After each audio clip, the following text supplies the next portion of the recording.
So நம்ம Indian கான்டெக்ஸ்ட்டை பொறுத்த வரைக்கும் பேங்க்ஸை டிஃப்ரெண்ட் கேட்டகரிஸாக கிளாஸிஃபை பண்ணுவாங்க.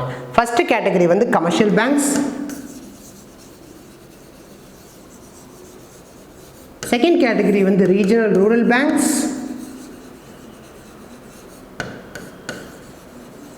அண்ட் தேர்ட் கேட்டகரி வந்து கோஆப்ரேட்டிவ் பேங்க்ஸ்.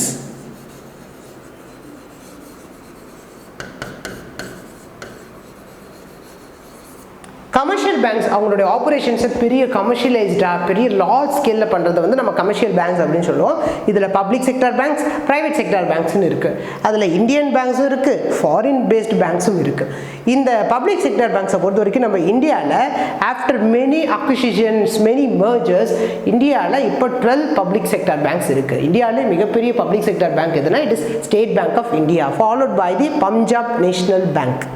மொத்தம் 12 பேங்க்ஸ் இருக்குது. அதில் ஆல் ஓவர் நிறைய பிரான்ச்சஸும் இருக்குது.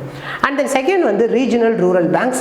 இந்தியாவில் ரூரல் பாப்புலேஷன் ரொம்ப அதிகம். ரூரல் கிரெடிட் ஃப்ளோ வந்து இம்ப்ரூவைஸ் பண்ணணுங்கிறதுக்காக நம்ம Indian government regional rural banks வந்து 1975ல் ஆரம்பிச்சிருப்பாங்க.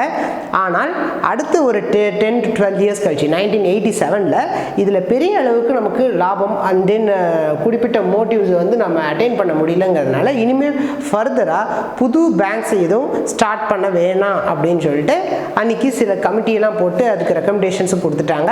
இன்றைக்கி இந்தியாவில் நியர்லி 46 ரீஜனல் ரூரல் பேங்க்ஸ் பக்கம் இருக்குது. தமிழ்நாடை பொறுத்த வரைக்கும் ஒரு commercial that is regional rural banks இருக்குது. அது தமிழ்நாடு கிராம பேங்க். 2019ல் பல்லவன் கிராம பேங்க், பாண்டியன் கிராம பேங்க்னு 2 டிஃப்ரெண்ட் ரீஜனல் ரூரல் பேங்க்ஸை மர்ஜ் பண்ணி ஒரு கம்பைண்டாக ஒரு தமிழ்நாடு கிராம பேங்க் அப்படின்னு சொல்லிட்டு மாற்றிட்டாங்க. ஒரு ரீஜனல் ரூரல் பேங்க்கை ரன் பண்ணுறது ஒரு ஸ்பான்சர்ட் பேங்க்கால் தான் பண்ண முடியும். அந்த ஸ்பான்சர்ட் பேங்க் மோஸ்ட்லி கமர்ஷியல் பேங்காக தான் இருக்கும். ஃபார் எக்ஸாம்பிள் இந்த ரீஜனல் ரூரல் பேங்க்ஸ் ஆனது தமிழ்நாடு கிராம பேங்கை எந்த பேங்க் ஸ்பான்சர் பண்ணதுன்னா இட் இஸ் இந்தியன் பேங்க். இது வந்து ஒரு public sector commercialised bank. Okay, இந்த ரீஜனல் ரூரல் பேங்க்ஸு இன்றைக்கி ரொம்ப நஷ்டத்தில் போயிட்டுருக்கு. அப்படிங்கிறப்போ they want government as a recommending to merge with the parent bank, அந்த ஸ்பான்சர் பேங்க்கோட மர்ஜ் பண்ணலாம் அப்படிங்கிற ஒரு நடவடிக்கையிலும் இருக்காங்க. தேர்ட் கேட்டகரி வந்து கோஆப்ரேட்டிவ் பேங்க்ஸ். ஒவ்வொரு இண்டிவிஜுவல்ஸோடைய கோஆப்ரேஷன் மூலமாக அவங்க ஒவ்வொரு இண்டிவிஜுவல்ஸும் ஒரு ஸ்டேக் ஹோல்டர்ஸாக நம்ம மாற்றுற ஒரு பேங்க் வந்து கோஆப்ரேட்டிவ் பேங்க்ஸ் அப்படின்னு சொல்லுவாங்க. பிகாஸ் இப்போ எஸ்பெஷலி ரூரல் ஏரியாஸில் நிறைய கிரெடிட் ஃப்ளோ தேவைப்படும். சில இதில் அங்கே நிறைய ஒரு சில பேர்கிட்ட அதிகமான பணம் இருக்கும். அந்த மணி நம்ம ஒரு ப்ராப்பரான ஒரு சேனலைஸ்டு பண்ணும்போது அதனோட யூசேஜை அதிகப்படுத்தலாம் அப்படிங்கிறது ஒரு கான்டெக்ஸ்ட்டு.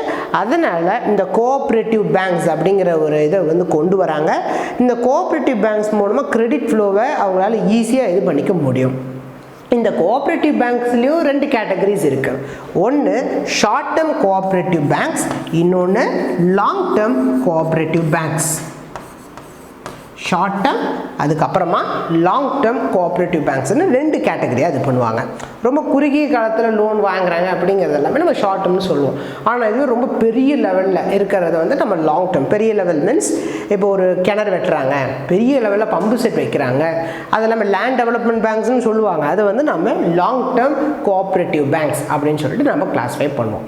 ஷார்ட் டேர்ம் கோஆப்ரேட்டிவ் பேங்க்ஸில் நம்ம முக்கியமாக தெரிஞ்சுக்க வேண்டிய ஒரு 3 டிஃப்ரெண்ட் கிளாஸிஃபிகேஷன்ஸ் இருக்குது. ஒன்று it is state level cooperative banks, இதுக்கு அடுத்தது வந்து டிஸ்ட்ரிக்ட் லெவல் கோஆப்ரேட்டிவ் பேங்க்ஸ், இதுக்கு கீழே வந்து PACSன்னு சொல்லக்கூடிய பிரைமரி அக்ரிகல்ச்சரல் கிரெடிட் சொசைட்டிஸ் அப்படிங்கிற அமைப்புகள். ஓகே, வில்லேஜ் லெவலில் இருக்க சின்ன சின்ன பேங்க்ஸ் அதை வந்து நம்ம பிரைமரி அக்ரிகல்ச்சரல் கிரெடிட் சொசைட்டிஸ் அப்படின்னு சொல்லிட்டு இது பண்ணுவோம்.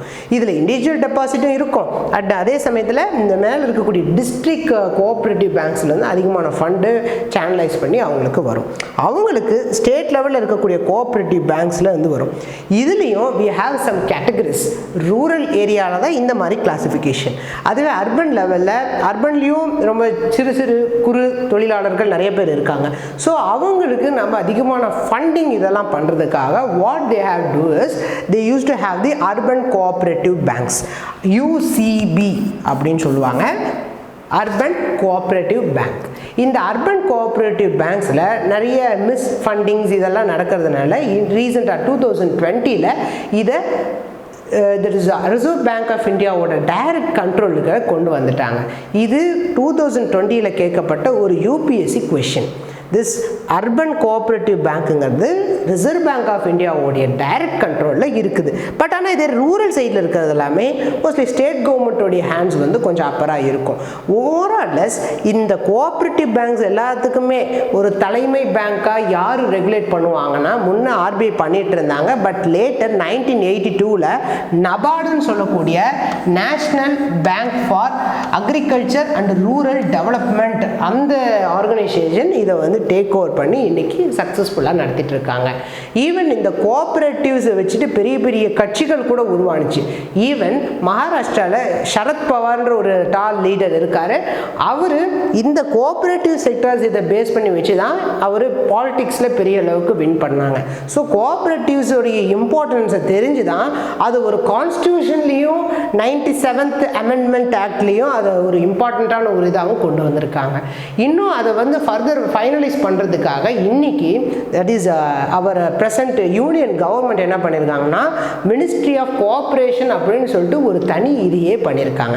அதுக்கு மினிஸ்டராக அவர் ஆனரபிள் ஹோம் மினிஸ்டர் அமித்ஷாவை மினிஸ்டராக அதுக்கு போட்டு இன்னைக்கு அதை ரன் பண்ணிட்டு இருக்காங்க. கோஆப்ரேட்டிவ்ஸால் ரன் ஆகிற இது வந்து ரொம்ப பெருசு. Their economy also very very high. இன்றைக்கி நம்ம வேர்ல்டு லெவலில் பாப்புலராக பார்க்கக்கூடிய ஒரு டெய்ரி ப்ராடக்டான அமுல் ஒரு கோஆப்ரேட்டிவ் பேஸ் பண்ணது தான். நம்ம டெய்லி யூஸ் பண்ணக்கூடிய ஆவின் கோஆப்ரேட்டிவ் பேஸ் பண்ண ஃபண்டு தான். வருஷம் பொங்கலுக்கு வேட்டி சேலை கிடைக்க இனிஷியேட் பண்ணக்கூடிய கோஆப்டெக்ஸ் அதுவும் ஒரு கோஆப்ரேட்டிவ் சொசைட்டி தான். ஓகே, ஸோ இந்த மாதிரி ஒரு கோஆப்ரேஷன் மூலமாக பெரிய லெவலில் நாம் ஃபண்ட்ஸை சேனலைஸ் பண்ணி ஃபர்தர் டெவலப்மெண்ட்டை ப்ரொமோட் பண்ணுறதுக்கு கோஆப்ரேட்டிவ் பேங்க்ஸோட இது ரொம்ப ரொம்ப இம்பார்ட்டண்ட்டான ரோல். தேங்க்யூ. ஆக்சுவலாக 2 வீடியோவை அதை கட் பண்ணலாம் சார். கோஆப்ரேட்டிவ் பேங்க் பற்றி ரொம்ப டீட்டெயிலாக சொல்லியிருப்பேன்.